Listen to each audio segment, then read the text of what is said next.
What is up, everybody, and welcome to a brand new video. Now, I am recording this video at 3:48 a.m. because at 2 a.m. there was a brand new video, which was the interview of Vladimir Putin, the president of Russian Federation, from Tucker Carlson. You know what? First of all, no idea how he got in there and how he got the interview, but anyways, got a few key points from it. If you haven't watched the full interview, you might as well watch it. But I'll tell you one thing, guys. It felt really weird. It felt like every single question that was asked was mostly answered in a way that was historical, Back in the days when there was no Ukraine, blah, blah, blah, the Soviet Union, all that stuff. Anyways, let's get into it. We're not going to have any fragments. I'm just going to talk about what I think about this. And also we're going to be talking a bit of Boris Nadezhdin as well in this video. So it is somewhat a political video, but you got to do what you got to do sometimes. So let's get into it. I might be completely wrong in some of the points I make, but this is my honest opinion and what I think, so let's get into it. So the first part of the interview, basically Vladimir Putin talks about Ukraine and Ukrainian history. I basically skipped through that part because I was not interested in listening to what he says on television every single time. So we skipped that. And we're going straight to another point. Another point is that he makes is that the United States always gets into the Russian opposition, into the Ukrainian opposition. And by Ukrainian opposition, I mean when there was such a president called Poroshenko, which he says was a great president, and that so he talks about Poroshenko and that he was a legitimate president in Ukraine. He talks about how USA got him out of his seat. Now, what I want to talk about that Ukrainian president Poroshenko, he was basically a president that has stole a lot of money from its people because there was a lot of corruption going in that government. Even if you check out some videos of people going into his huge mansion, which had golden forks, spoons, everything was in gold, marble, all the expensive stuff.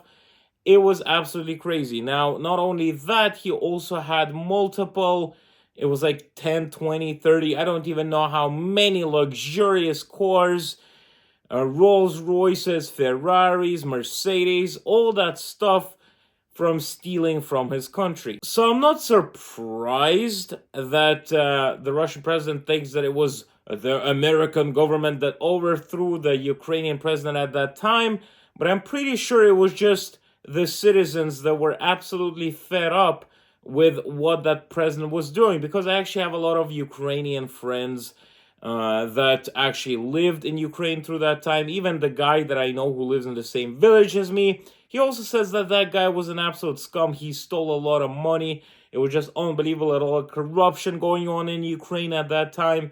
And it was absolutely crazy. So obviously, Vladimir Putin thinks that he was overthrown by the CIA because the coup that happened in 2014, which was called the Euromaidan, that is when I believe Ukraine wanted to join the EU, but then Poroshenko at the last minute said that he needs to think and rethink his choices about joining in or not. And at that time, the citizens got angry and they created a coup where they were overthrowing the government. And that is the time where Poroshenko actually fled the country. And I believe he actually fled the country over to Russia. But what I wanted to say is that a lot of people were actually very angry with him. And they were legitimately angry with him. That's why there was a lot of protesting going on, and I have a feeling that at that time, the policing force was not as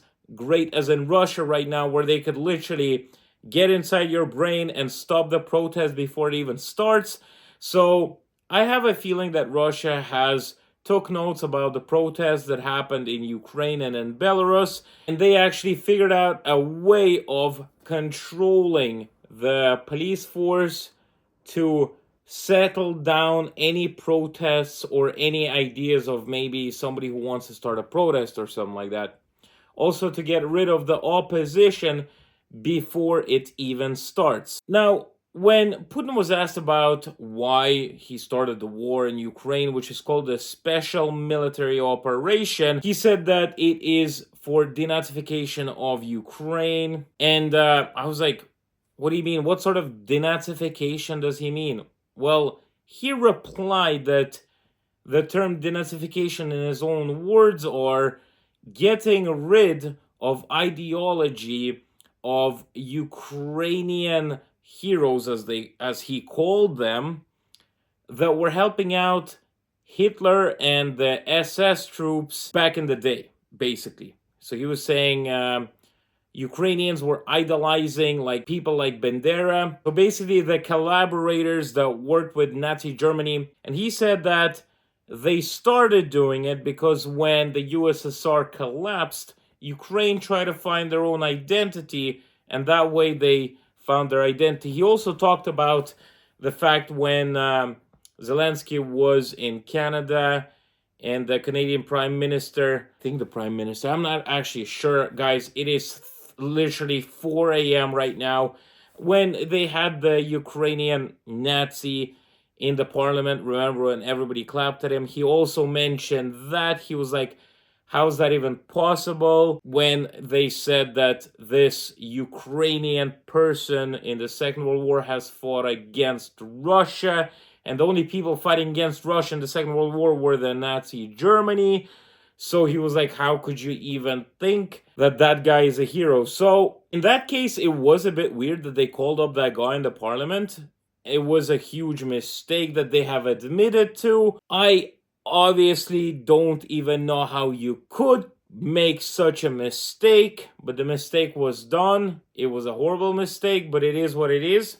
Obviously, that is now used against the questions of why Putin is denazificating Ukraine and stuff like that.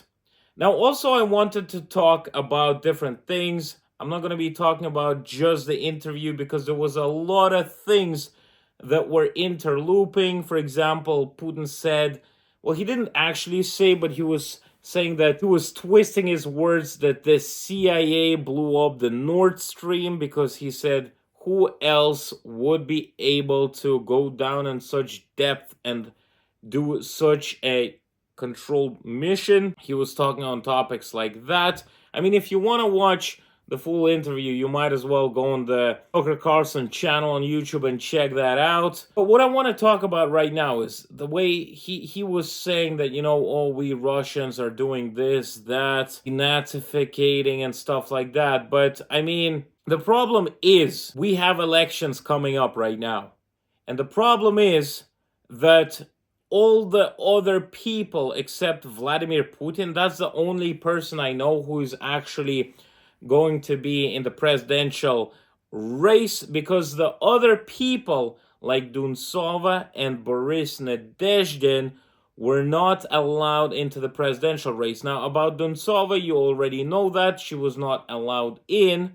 And then Boris Nadezhdin, we have saw videos of people lining up in freezing cold weather to sign up for him so that he would be able to go into the presidential campaign race. He took all those votes for him, all those signatures, and brought them up to the commission that counts up the signatures, and they said that there were a lot of fake signatures, or not fake, maybe wrong signatures or something like that. Anyways, the guy was not let into the presidential race, and I'm guessing that is because he's anti-war. He wants to stop everything. He wants to bring back the Constitution the way it was before all of the changes that Vladimir Putin has done.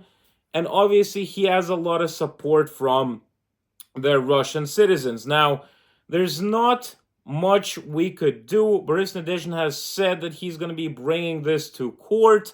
But who are we fooling? Do you guys really think that the guy is going to be able to win the court and go into the presidential race? I don't think so. And I don't think that would be possible. The best case scenario for this guy is that he loses the court and that's it. The worst case, he might end up in prison or something like that. I don't even know. I mean, we don't have any other presidential candidates who I even know about. You know, the two presidential candidates, Dunsova and Nadezhdin, we kind of saw them on YouTube. They were telling out their ideas of what they are planning to do. The other candidates, I don't even know who they are. I've never heard of them. They never spoken out. They never gave ideas to what the future of Russia is going to look like in their hands. So it seems like we already know who is going to win, and there's not much we could do about it. Now, a lot of people are wondering what is going to happen after Vladimir Putin wins the presidential seat once again. And I remind you, I was born in 1999, I'm 25 years old, and when I was born, Vladimir Putin was already a president. Now, a lot of people are thinking, what is going to happen when he is re-elected once again? Now, there are a lot of bets that there's going to be another wave of mobilization, and the system is going to be more and more complicated. And they're also talking about banning YouTube. So they're creating different laws which seem all right. I mean, you know, a lot of people are like, okay, fine, there's a law that you can't say this. There's another law that was implemented that if you say something bad about the military, they can confiscate your property, block your bank accounts and stuff like that. The thing is, those laws seem fine for a lot of people, but they don't realize that every single month or every single week that new laws are coming in, it just creates no freedom of speech whatsoever. So you cannot speak out what you like. Like, for example, right now I'm speaking out. I probably could get in a lot of trouble of saying out my opinions loud like this. But you know what? I'm going to try my best to voice out my opinions so you guys in other countries can realize that not everybody in Russia thinks the same as the majority. And when I say the majority, I mean it, because there's a lot of people that I actually have been conversating with that say that they actually full on agree with what's going on, and that, you know, they should keep on going until they finish denazificating and stuff like that. So, you know, a lot of people actually agree with it, and it is very hard to believe it, but it is the truth.